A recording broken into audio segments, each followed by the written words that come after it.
지난주에 이어서 우리 21절의 말씀 계속해서 봅니다. 제가 이 강단에 이렇게 쓰면서 참 히브리서 11장의 말씀이 귀하긴 귀한가 보다. 하나님께서 우리가 히브리서를 지금 진행하면서 매 장마다 주시는 그런 은혜가 있었지만 히브리서 11장의 이런 말씀들은 너무나도 귀한 말씀이어서 하나도 우리가 놓칠 수가 없고 놓치게 하지 않기 위해서 하나님께서 때로는 우리에게 주실 말씀을 전하는데, 사실 지난주에도 우리가 히브리서 11장 21절의 말씀을 보면서 사실 믿음으로 야곱은 야곱에 관한 말씀을 저희들이 듣기를 원하였습니다. 그런데 이 21절을 읽고 말씀을 준비할 때에 성령 하나님께서 마태복음 7장 13절과 14절의 말씀을 방향으로 잡게 하시고 거기에서 우리에게 정말 좁은 문으로 들어가라 라고 하는 그와 같은 말씀을 우리에게 들려주었습니다. 그 말씀을 생각했던 것이 왜 그러냐면 오늘 살아가는 이 시대에 정말 우리 성도들이, 특별히 우리 병강교회 성도들이 정말 좁은 문으로 들어가는 그러한 성도들이 되어야 할 터인데 라는 생각을 하였습니다. 왜냐하면 그 좁은 문으로 들어가는 사람은 그 끝이 생명이다 라는 말씀을 제가 전하였고 우리 성도들이 들었습니다. 그 중에 한 가지 온전한 11조를 드리라 라고 하는 문제까지도 하나님께서 다루게 하셨어요. 정말 좁은 문으로 들어가는 사람은 최근에 큰 문, 넓은 길로 가는 사람들의 올바르지 아니한 그런 신앙관, 물질관, 이런 것들이 조금은 문제를 야기시켰고, 그래서 그 문제를 한번 우리 성도들에게 좀 말씀을 드려야겠다 싶어서 지난주에는 이 11조 문제까지도 말씀을 드렸습니다. 그러니까 참 이런 부분들은 신앙생활 하면서 말씀을 들으면서 우리가 어떻게 신앙생활을 할 것인가 라고 하는 부분에 대해서 우리가 많은 말씀을 나누었습니다. 예, 오늘도 이 21절의 말씀을 통해서 하나님이 주시는 은혜가 두 가지가 있는데 이 두 가지 은혜를 우리가 받기를 원합니다. 자, 21절 말씀 보세요.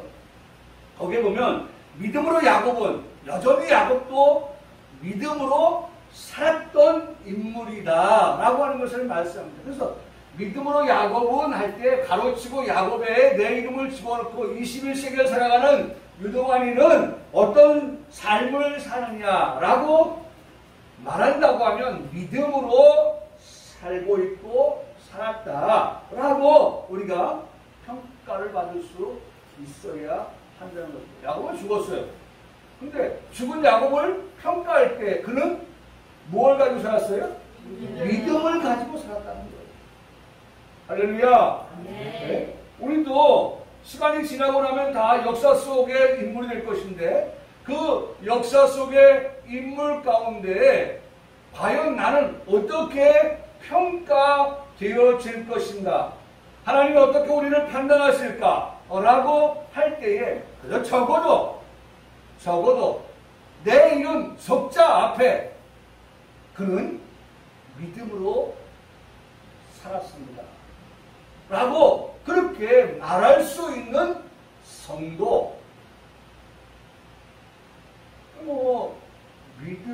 믿는 것 같은데 믿는 것 같은데 교회 가는 것 같은데 보면은 믿지 않는 사람하고 별반 차이가 없어. 말도 그렇고 행동도 그렇고 그렇게 평가를 받는, 과연 유동환이가 믿음으로 유동환이라고 하는 그 이름을 붙일 수 있을까 라는 생각을 하면서 오늘 야곱을 통하여서 그가 믿음으로 살았던 그 인생에 대하여서 오늘 성경은 뭐라고 우리에게 가르치며 우리로 하여금 배우게 하시는가 라고 하는 것을 듣는 것입니다. 보세요. 믿음으로 야곱은 죽을 때에 요셉의 각 아들에게 축복하였다. 지금 누구 얘기하고 있습니까? 말씀하고 있습니까? 야곱이 이제 곧 죽게 되었어요. 죽게 된 야곱이 죽기 전에 해야 할 마지막 사명이 뭐냐? 그것은 아들에게 축복하여 주는 것이었다. 네? 아들에게 축복하여 주는 것이었다.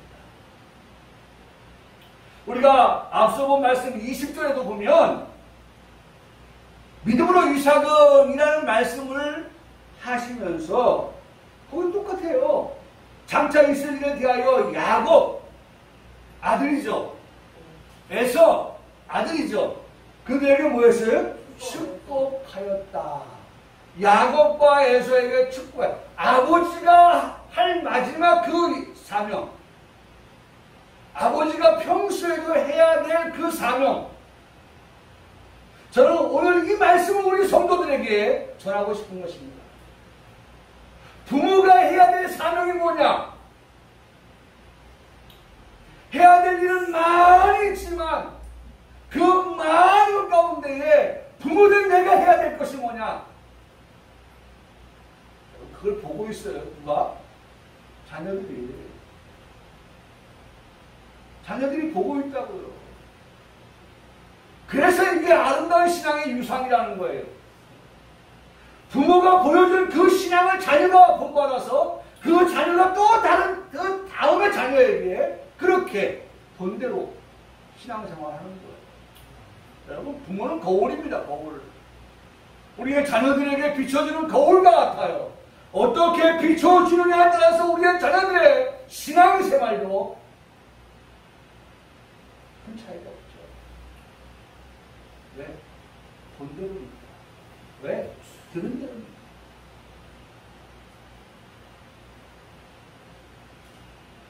도둑도요, 나쁜 짓을 하는 도둑도 자식에게 뭐라고 합니까? 나쁜 짓 하면 살지 말라고 그래요. 자기는 뭐하고 있어요? 나쁜 짓 하면서.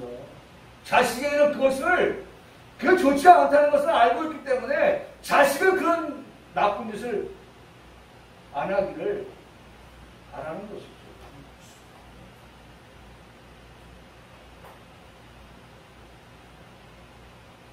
믿음으로 이삭도 그와 같이 아들 야곱, 아들 에서에게 축복하였다라고 20절에 그렇게 말씀해 주고 있습니다. 자녀들에게 아버지가 축복하여 주었습니다. 오늘 말씀에서 우리가 새겨야 할 말씀, 그리고 기억해야 할 말씀, 그리고 적용해야 할 말씀인 것입니다. 아버지가 기억해야 할 말씀입니다. 하나님께서 우리 가정에 보내주시고 맡겨주신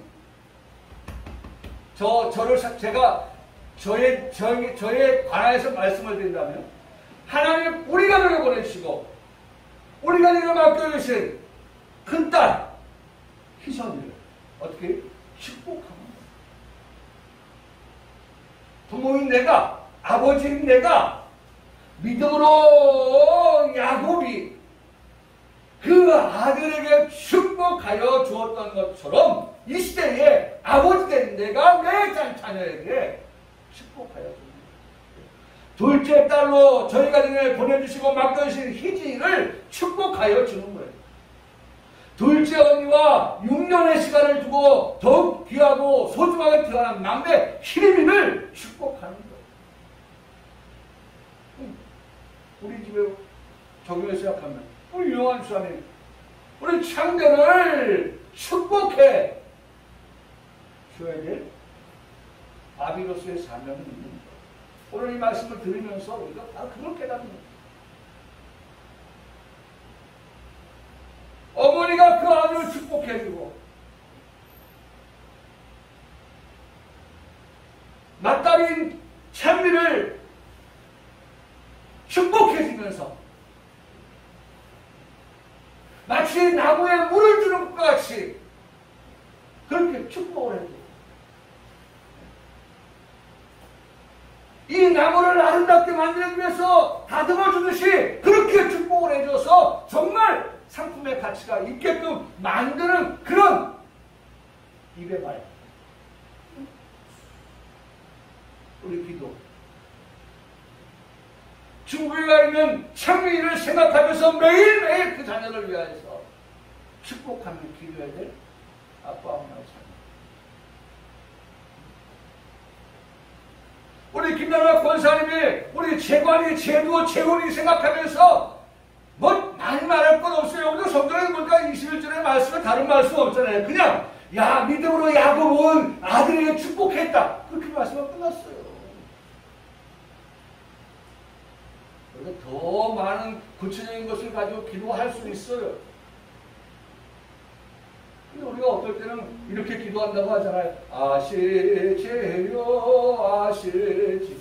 하나님 다 아신다는 거예요. 하나님 아시죠? 아시죠? 내가 지금 다 말씀을 못 드려도 내가 마음에 두고 있는 내가 평소에 기도했던 것 하나님 아시지요? 하나님 아신다는 거예요.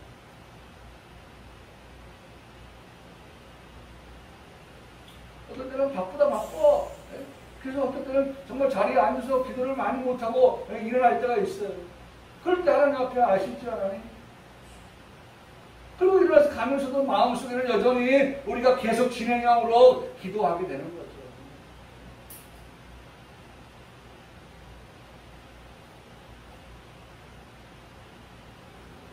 우리 박권사님도 마찬가지예요. 저는 오늘 이 말씀만 전하고 싶어요. 우리 박권사님도 새 아들을 위해서 그 아들들의 가정을 위해서 할 수 있는 엄마의 그 일, 그 사명. 내가 늙었으니까 내가 뭘 할 수 있겠는가? 아니라 야곱도 보니까 뭐라고 말씀해? 죽을 때 죽음이 가까이 왔음에도 불구하고 야곱에게는 해야 될 일이 있었던 거죠. 해야 될 일이에요.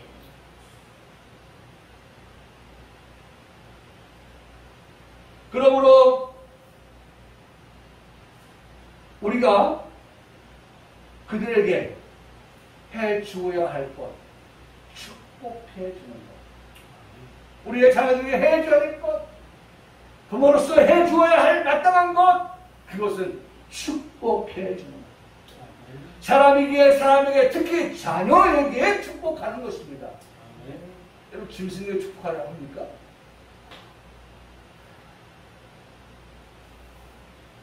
사람이니까 사람에게 축복하는 거예요. 하나님의 형상으로 지음받은 사람에게 하나님께서 어떻게 복을 주시기를 원하시고 주시는 것입니다. 하나님 복 얘기가 할 때는요, 하나님의 형상으로 지음받은 사람을 상대로 해서 대상으로 해서 복을 말씀하셔요. 오늘의 말씀은 그래서 어렵지가 않아요. 부모는 자녀에게 무엇을 해 주어야 하는가? 하게 된 질문에 우리의 답은 축복입니다. 라고 하는 거예요. 많이 축복해 주십시오. 부족함 없이 축복해 주십시오.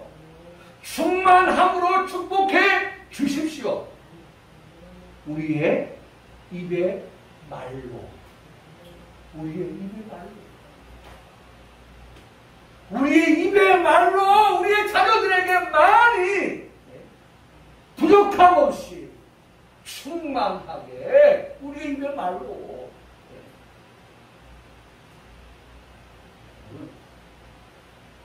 입의 말로 하는 거예요. 속으로 하는 게 아니에요. 우리의 입에서 우리의 자녀를 향하여 축복합니다.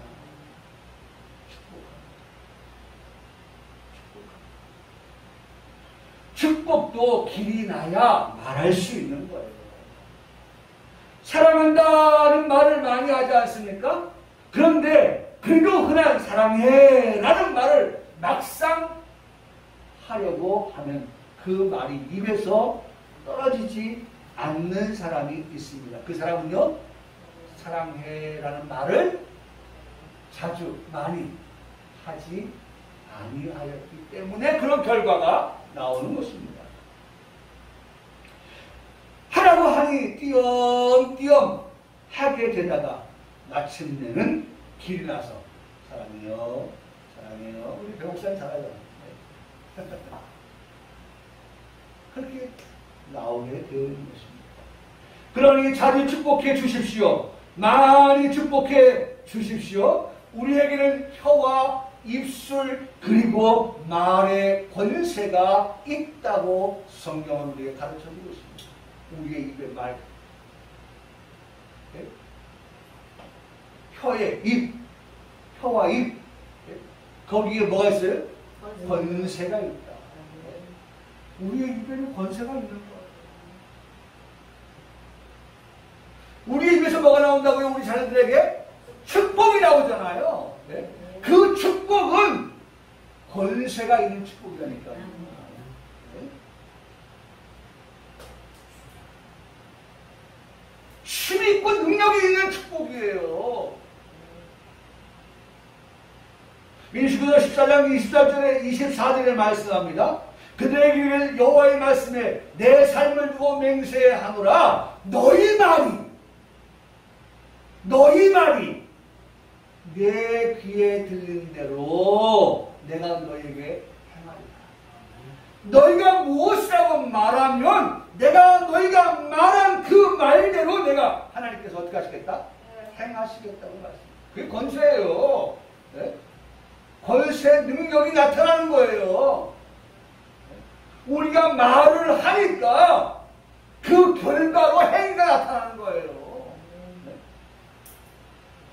방금 전해드린 이 말씀에서 우리가 깨달은 것이 있어야 합니다. 우리가 말한 것이 결과로 돌아온다라고 하는 것인데 우리에게 혀와 입술 그리고 말의 권세가 있다고 하니까 어깨가 들쑥 올라가는 거예요.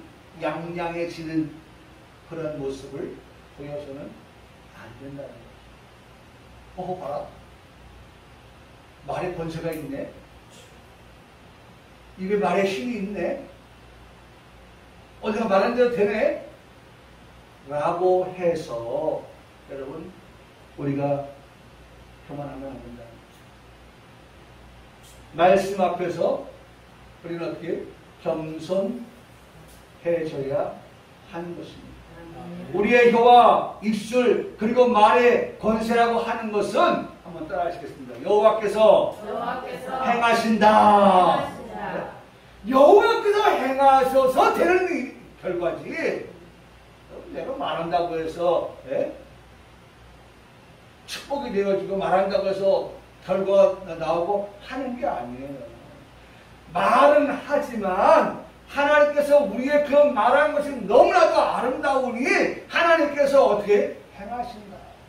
하나님이 행하셔서 된 결과예요.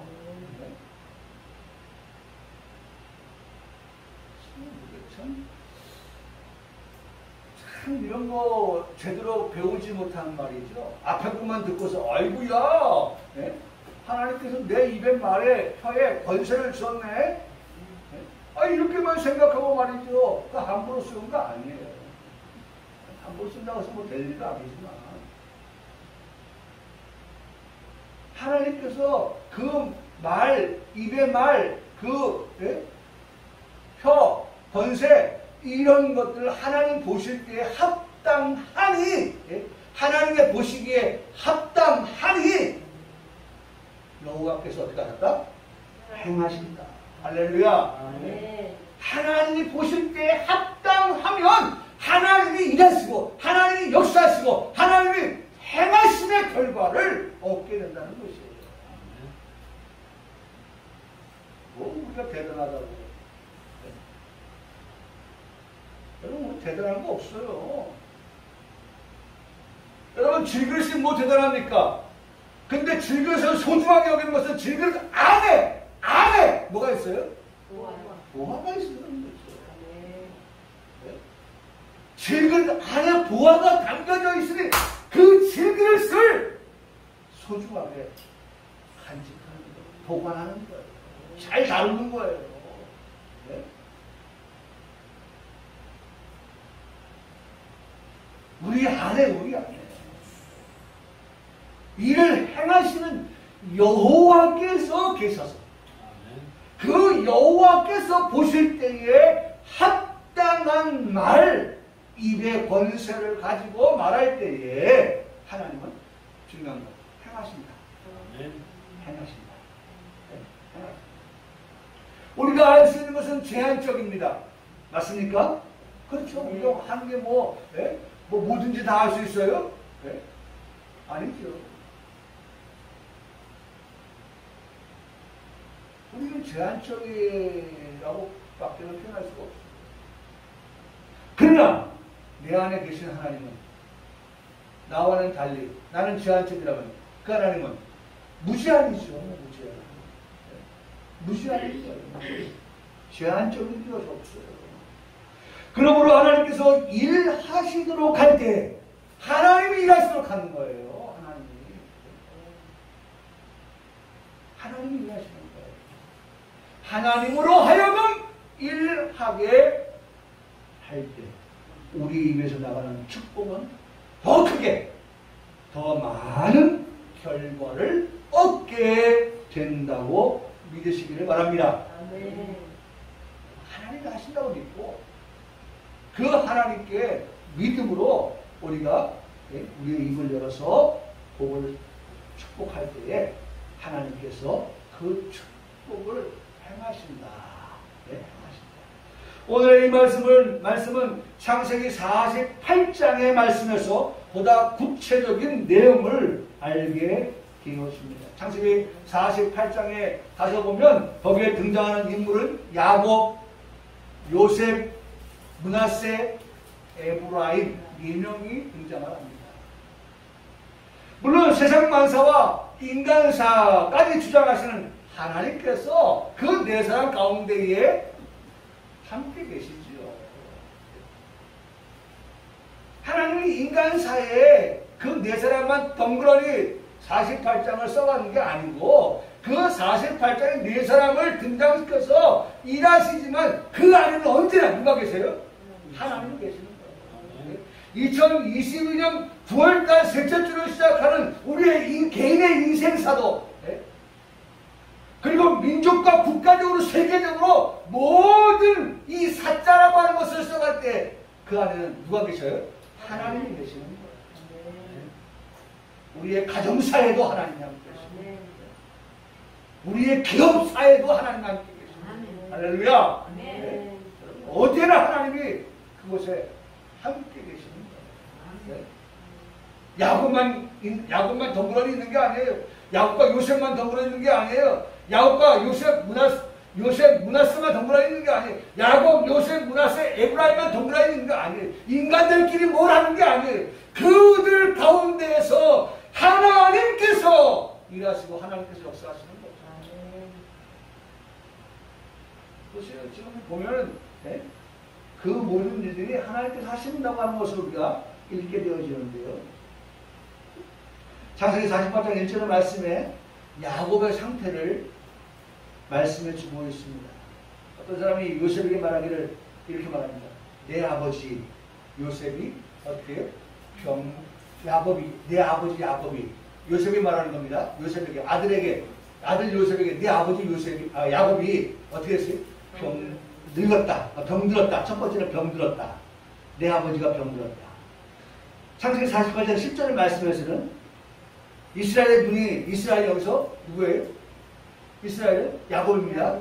야곱의 눈이 나이로 말미암아 어두워서 보지 못하더라. 야곱의 상태입니다. 첫 번째는 병들었다. 두 번째는 눈이 잘 볼 수 없는, 보지 못하는 그러한 지경에 이르렀다. 세 번째, 창세기 48장 21절의 말씀에 이스라엘이 누구라고 했어요? 야곱이죠. 야곱이 요셉에게 이르되 나는 죽었어요? 죽지 않았어요? 네, 죽지 않았는데 이제 곧 죽게 되었으니 그런 말씀이에요. 죽음을 앞에 두고 있는 야곱을 말씀하고 있어요. 그러니까 첫 번째는 야곱은 병들었고 야곱은 눈이 어두웠고 그 다음에 세 번째는 죽음을 앞에 두고 있는 야곱, 그 야곱을 설명해 주고 있습니다. 므낫세와 에브라임, 그들이 거기에 48장에 등장하는데, 요셉이 애굽의 총리가 되어서 애굽의 여인과 결혼을 해서 낳은 두 아들입니다. 므낫세가 형이고 에브라임이 동생입니다. 그러니까 이 두 아들은 요셉에게는 두 아들이지만 야곱에게는 손자인 것입니다.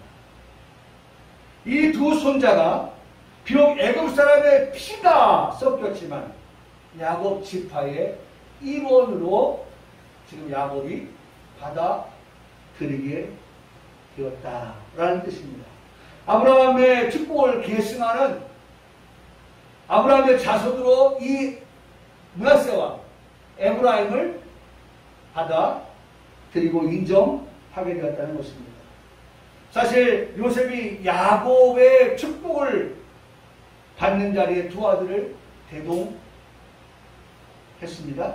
그 이유는 두 아들들이 애굽 여인의 소생이지만 족장인 부친을 통해서 12아들 즉 12지파의 일원으로 보증을 받기 위해서입니다.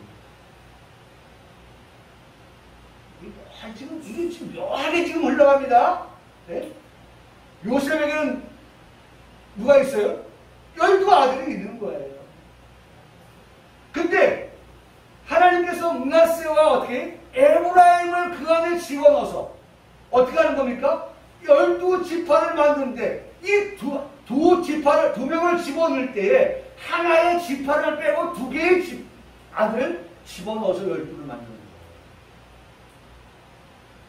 거예요. 12는 하나님께서 딱 정해진 12지파인데 그 12지파 안에 레위 지파를 빼고 그 자리에 므낫세 지파, 에브라임 지파를 집어넣어서 하나의 지파를 만들어서 12지파를 존속하게 합니다. 여러분, 요셉은 지금 이걸 몰라요. 하나님께서 야곱을 통해서 지금 흘러가는 그 위대한 역사를 보고 있는 겁니다.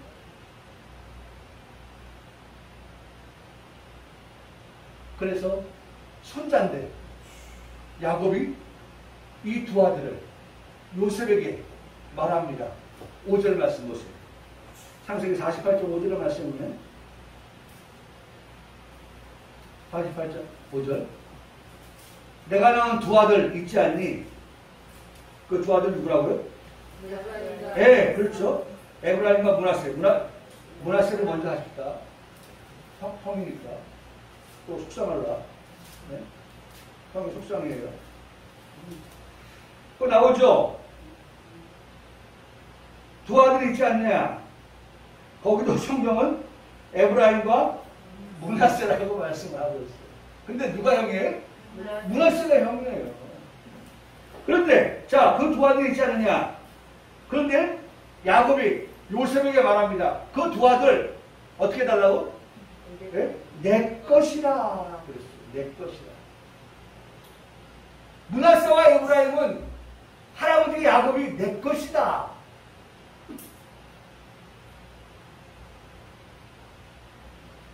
루벤과 시므온처럼 내 것이 될 것이요 라고 말씀합니다.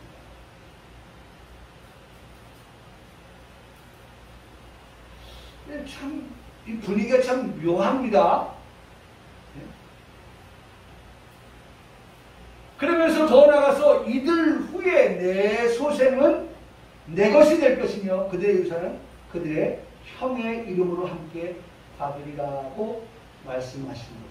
에브라임과 므낫세 외에 다른 아들들에 대한 문제도 속 시원하게 그렇게 해결해주며 축복해주는 모습을 볼 수 있습니다. 그러니까 지금 이 두 사람을 아브라함의 하나님, 이삭의 하나님, 야곱의 하나님, 그 조상 대대의 그 하나님을 믿고 따르던 그 야곱이 죽음을 앞에 두고 이 므낫세와 에브라임을 어떻게 그 안으로 집어넣고 있어요. 하고 할아버지가. 요셉은 이게 어찌된 일이냐 라는 생각도 그의 마음에 들었을 거예요.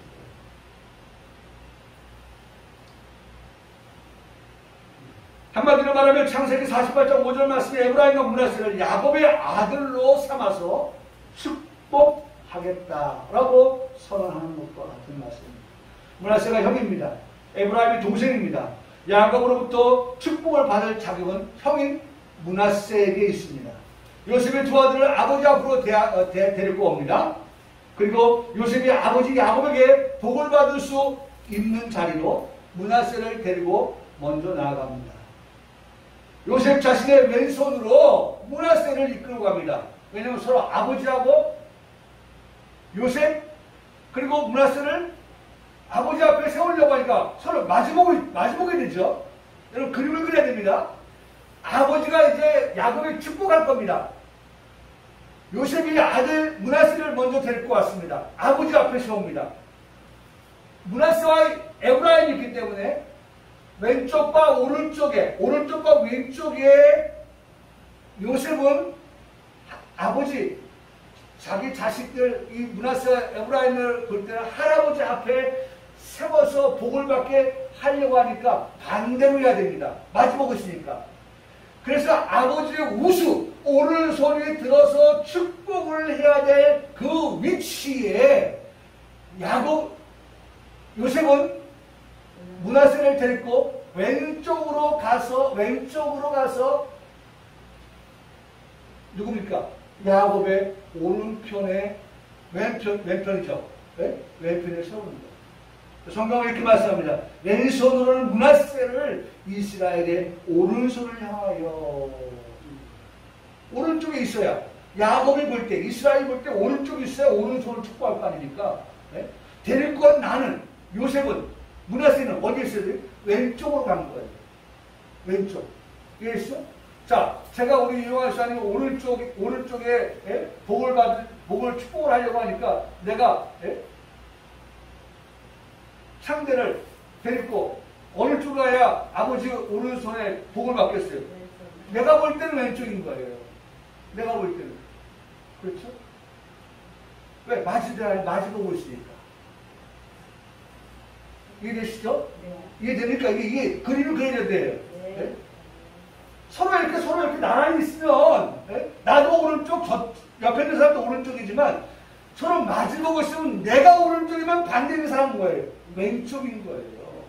그러니까, 이게 섞이지 않게 해서 요셉이 얼마나 신경을 썼나 하는 생각을 해봅니다, 저는. 네?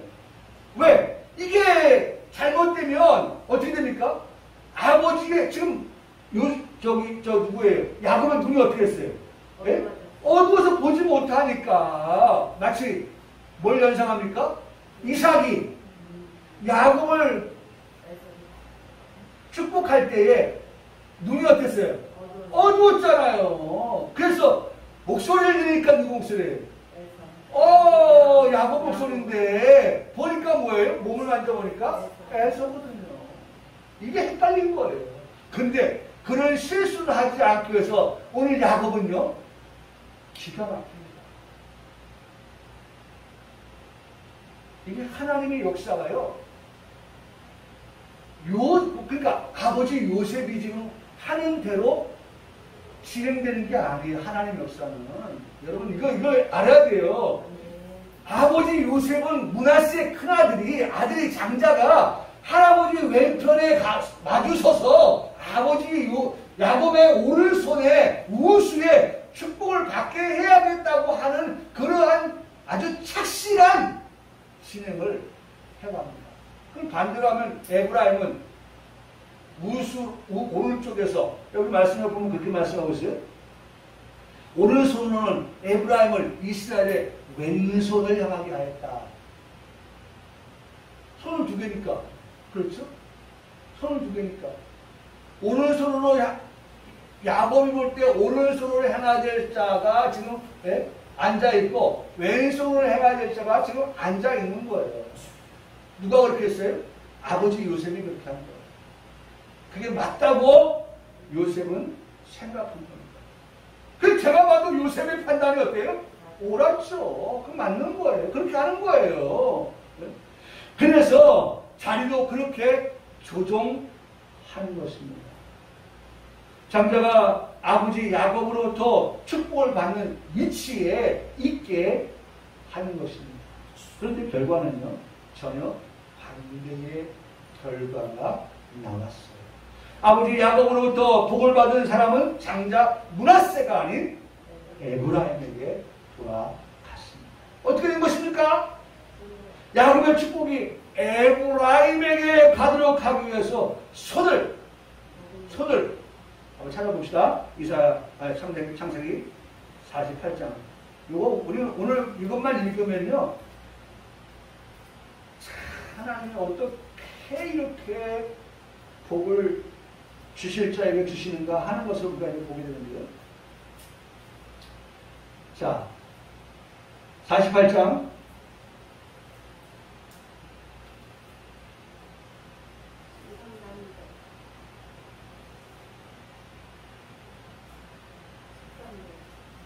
10. 예. 자, 이스라엘이 오른손을 펴서 거기부터 봅시다. 14절에. 13절부터 볼까요? 예, 13절. 오른손으로는 48장 13절에 오른손은 에브라임을 이스라엘의 왼손을 향하고, 이게 지금 말씀 우리가 봤던 겁니다. 왼손으로는 므낫세를 이스라엘 오른손을 향하게 하여 이끌어 그에게 가까이 나아가매. 이거 지금 누가 한 거예요? 여기까지는 요셉이 한 거예요. 요셉이. 여러분, 사람이 하는 이것은 말이죠, 예? 최대한 우리가 노력을 해야죠. 요셉은 노력을 한 거예요. 이렇게 하는 것이 맞다고 본 거예요. 근데 그 속에서 우리가 아까 지금 말씀드렸죠. 야곱, 요셉, 므낫세, 에브라임, 그 네 사람이 등등하지만 그 네 사람만 가지고 써가는 역사가 아니라 그 안에 누가 계시다? 여호와 하나님께서 일하신다, 행하신다. 하나님이 그 안에서 지금 모든 네 사람을 출현시켜서 하나님의 뜻대로, 하나님의 방법대로, 하나님의 역사하심을 따라서 일들을 진행해가는 걸 볼 수가 있어요. 자, 13절은 요셉입니다. 14절부터 보자고 하는 얘기가 이거예요. 저는 14절부터 보자고 했잖아요. 이스라엘이, 야곱이죠, 할아버지입니다. 요셉에게는 아버지죠. 이스라엘이 오른손을 펴서 차남 에브라임의 머리에 얹고, 오른손은 어딜 가야 돼요? 요셉의 생각대로 하면 므낫세에 가야 되는데, 순간 등골이 오싹했을 거예요. 요셉이. 물론 두 아들도 마찬가지죠. 네? 할아버지 오른손이 움직이기 시작했다? 그러면 그 오른손은 당연히 누구한테 가야 된다? 므낫세에게 가야 된다고 생각을 했는데, 할아버지의 오른손이 이스라엘 야곱의 오른손을 펴서 사남 에브라임의 머리에 얹고, 왼손을 펴서 므낫세의 머리에 얹으니 므낫세는 보세요, 장자라고 했어요. 이 말씀이 뭐예요? 장자는 므낫세인데 왜 오른손이 므낫세에 가지 않고 에브라임에 갔지? 라고 하는 의문점을 제시하는 거예요. 어디가 문제지? 뭐가 문제지? 어디서부터 문제가 시작된 거지? 아버지 요셉이 자리를 잘 못 교체했나? 할아버지가 눈이 어둡다고 하더니만 그래서 지금 이런 문제가 발생했나? 막 문제를 찾기 시작하는 거예요. 근데 기가 막힌 이스라엘 야곱의 말이 나와요. 정말 기가 막힌 이제 대화가 나오는데, 보세요. 자, 므낫세, 에브라임 다 이제 손을 얹었죠. 그래서 머리에 얹으니 므낫세는 장자라도 팔을 어떻게 했어요? 엇바꾸어 얹었더라. 이렇게 얹을 거라고 요셉은 생각하고, 야곱 앞에 오른손에는 므낫세를, 왼손 앞에는 에브라임을 세웠는데, 그래서 아버지 오른손이 므낫세에게, 왼손이 에브라임에게 올라갈 것이라고 생각했는데, 이스라엘 곧 야곱의 손이 이렇게 갔다. 오른손이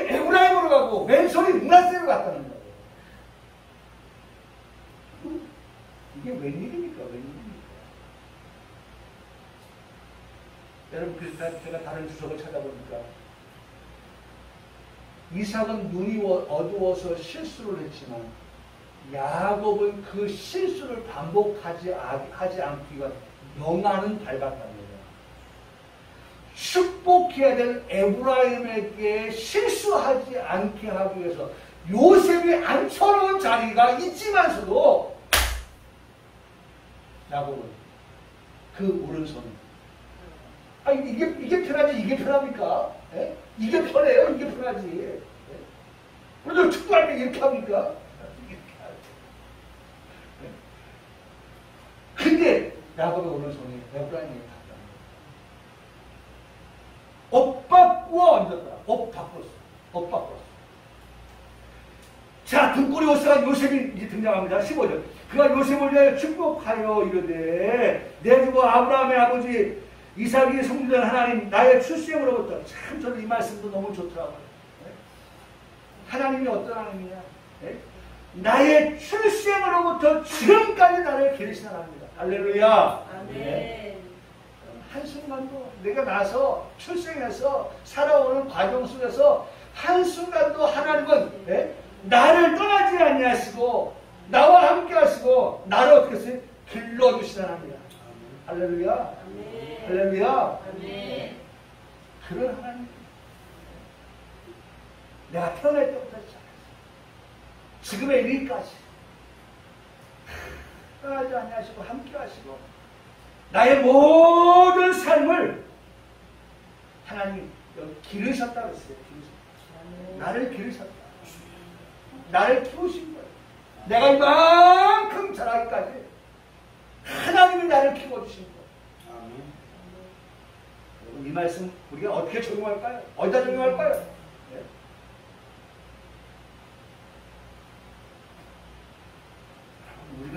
우리가 그냥 시간 지나면 막 잘하고 막 이런 거 생각하면요 은혜가 안 돼요. 감사가 안 돼요. 근데 이 말씀 보세요. 내가 출생으로부터 지금까지 하나님은 나를 길렀죠. 나를 모든 환난에서조차도 건지신 하나님. 할렐루야. 네. 환난이 왜 없겠어요? 어려움이 왜 없겠어요? 힘든 일이 왜 없겠어요? 정말 이 산을 어떻게 넘을까? 라고 힘들어할 때도 있었는데 그럴 때에도 그 환난을 건너갈 수 있게 하신 하나님. 저는 이 말씀을 보면서 너무나도 막 마음에 막 흥분이 내 마음 막 뜨거워집니다. 내가 믿는 하나님 바로 그래요. 출생에서부터 모든 과정 하나하나를 건너오면서 하나님이 다 정말 이거 어떻게 건너지 못 건널 것 같은데 하는데도 하나님께서 나를 기르시고 나를 건지시는 하나님. 여호와의 그 사자께서 이 아이들에게 복을 주시오며 이들로 내 이름과 내 종 아브라함과 이삭의 이름으로 칭하게 하시오며 이들이 세상에서 번식되게 하시기를 원하나이다. 요셉이 그 아버지가 오른손을 에브라임의 머리에 앉는 것을 보고 기뻐하지 아니한. 아버지 그거 아닌데요. 기뻐하지 않았다.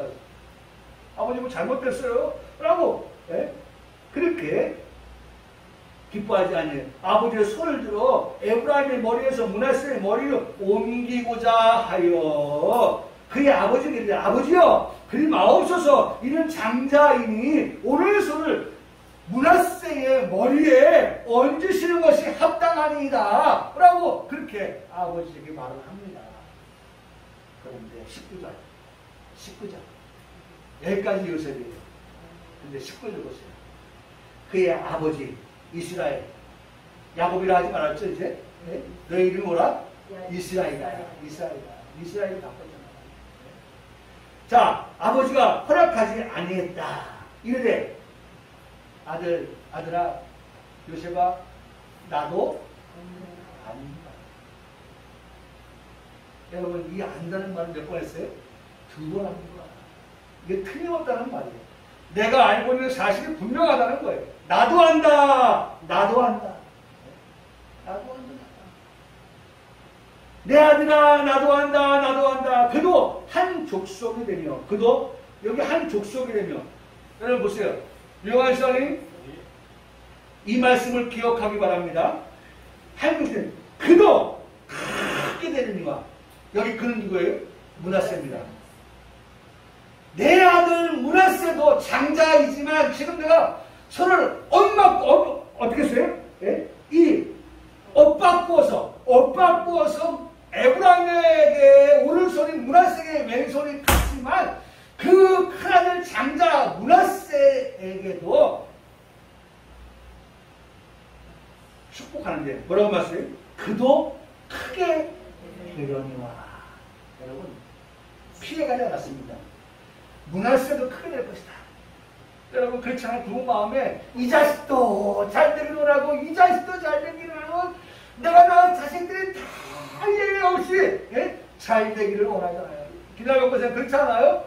재관이 형제 아들도 그렇고 제도 아들도 그렇고 재원이 아들도 그렇고 이 아들이 저 아들이 다 어떻게 부모 마음에는 잘 되기를 원하잖아요.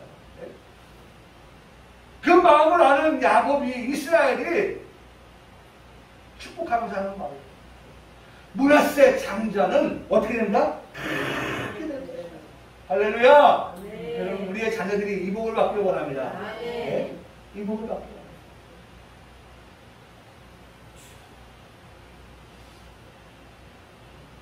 분명히 말했어요. 이 자식도 크게 될 것이다.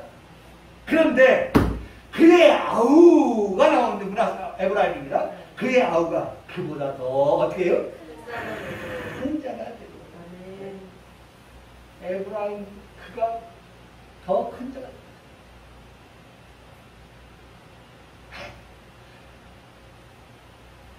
우리도 세 딸이 있지만 세 딸이 다 똑같이 그렇게 잘 살면 좋겠어. 근데 어떻게 뭐 같을 수가 없잖아요. 조금씩은 뭐 이렇게 차등이 있을 수 있겠죠. 근데 중요한 것은 이 딸도 보니까 오늘 성경 그 말씀 그대로 보니까 어떻게 크게 되고 여기는 더 크게 되고 더 크게 되면 좀 동생들 언니를 좀 살피면 되죠. 위에만 좋으면 말이에요. 언니, 내가 좀 더 크니까, 더 잘 사니까, 내가 이번에 뭐 좀 더 낼게. 그럼 됐죠.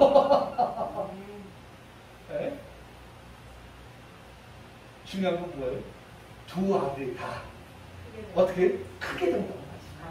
할렐루야. 저는 이 말씀을 보면서 우리 성도들이 우리의 자녀들에게 축복을 해줄 때에 이 말씀을 붙들고 우리가 축복해 줬다. 뭐냐? 하나님이 내게 에브라임 같게 갖고 므낫세 같게 하시겠다.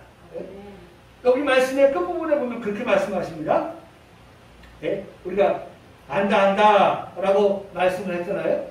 그 말씀하고 난 다음에 20절의 말씀에 보면 그날에 그들에게 축복하 이르되 이스라엘 너로 말미암아 축복하기를 하나님이 내게 에브라임 같고 므낫세 같게 하시리라 하여 에브라임을 므낫세보다 앞서었다. 여기 나오잖아요. 에브라임 축복하기를 하나님이 너에게 에브라임 같고 므낫세 같게 하시리라.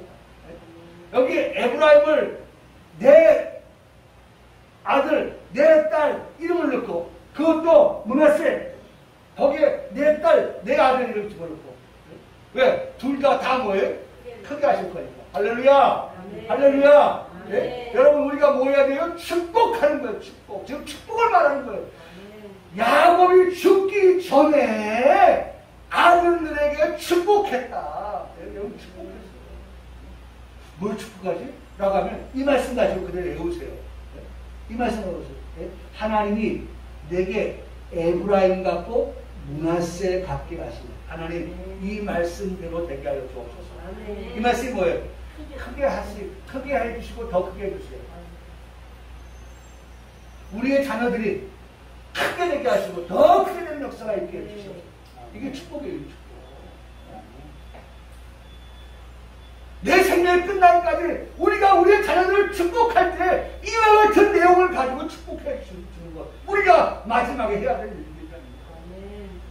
매일매일 우리가 해야 될 일이라는 거예요. 아까도 말씀드렸죠. 안 하면 이게 어색한 거예요. 근데 매일 축복하는 사람은 우리에게서 말이죠. 말똥 굴러가듯이 말이죠. 굴러가는 거예요.